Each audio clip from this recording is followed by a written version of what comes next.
Good day. I am Valjaylin Blarmino, major in agronomy. I am about to report the Republic Act number 10969 or the Free Irrigation Service Act. So here we go.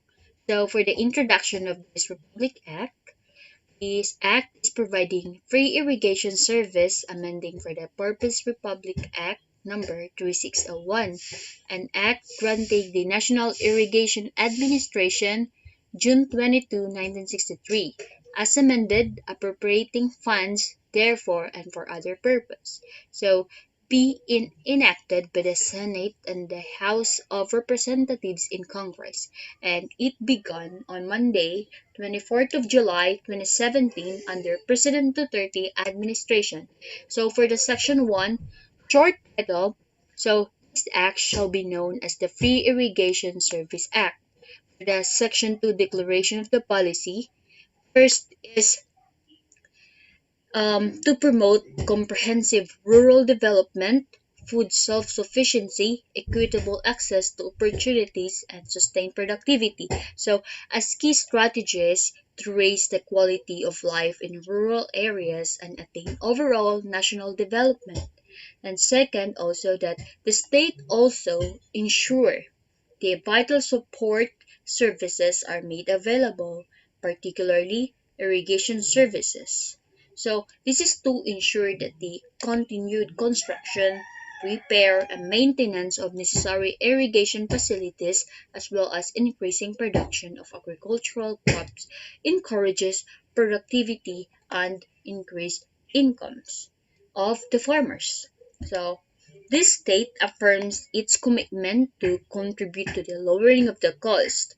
This is to contribute towards the cost of production through the provision of free irrigation service and relieve the farmer and the irrigators association from the burden and consequence of unpaid irrigation service fees. So for the section 3, the scope of free irrigation service. So all upon the effectivity of this act, all farmers with land holdings of 8 hectares and below are hereby exempted from from paying irrigation service fees or the ISF for water derived from National Irrigation System or the NIS and communal irrigation systems that were or at or to be funded, constructed, maintained, and administered by the National Irrigation Administration and other government agencies,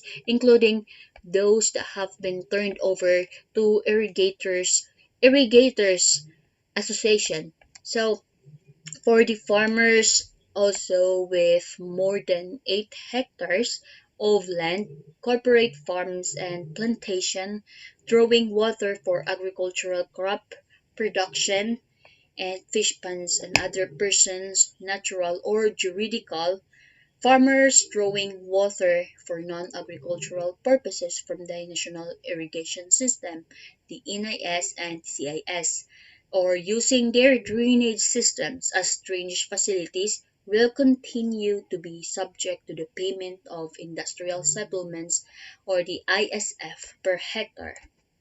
So for the section 4, the condemnation and writing off of loans, past due accounts, and penalties of farmers and irrigations association.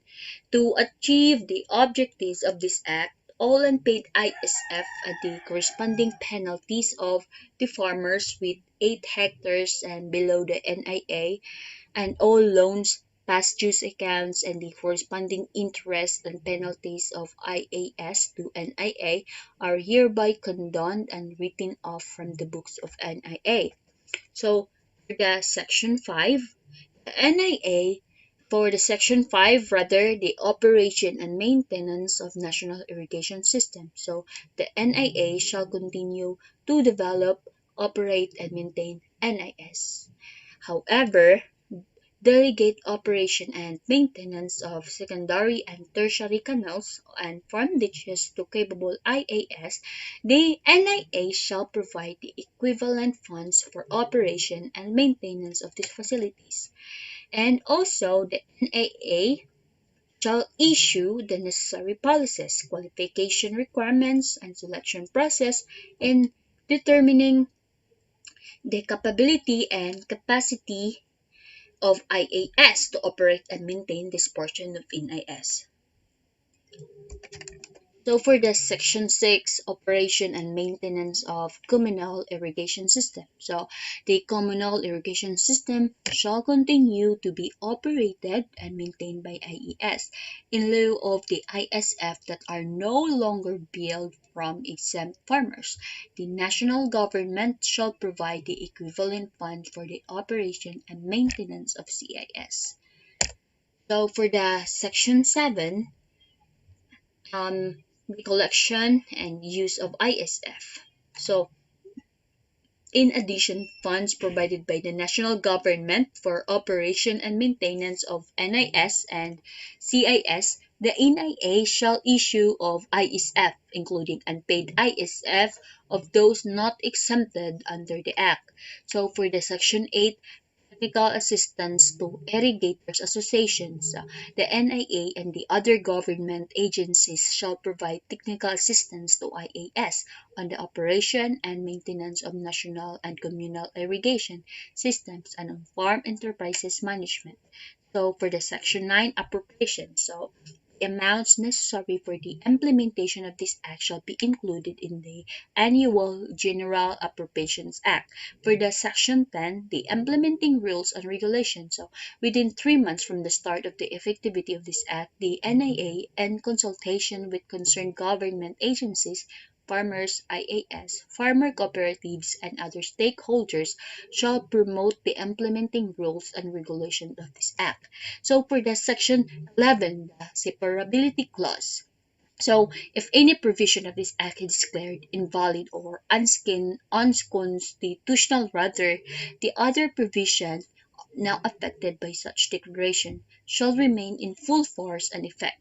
So, for the Section 12 repealing clause, so what is this? So, Republic Act number 3601 as amended by the Presidential Decree number 552 amending certain sections of Republic Act number 3601 entitled An Act Creating the National Irrigation Administration or the NIA and 1702 amending Section 3 of RA 3601 as amended by the Presidential Decree number 552 is hereby amended insofar as it is inconsistent with the provision of this Act.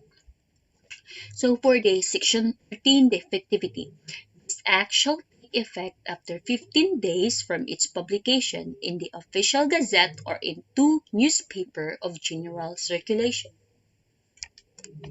So for the approval, Pantaleon C. Alvarez, Speaker of the House of Representatives, Aquilino Pimentel III, President of the Senate, Cesar Strait Pareja, Secretary General House of Representatives, then Lotgardo B. Barbo, Secretary of the Senate, and Consolidation of the Senate Bill number 1465, November 20, 2017, and House Bill number 5670, October 11, 2017.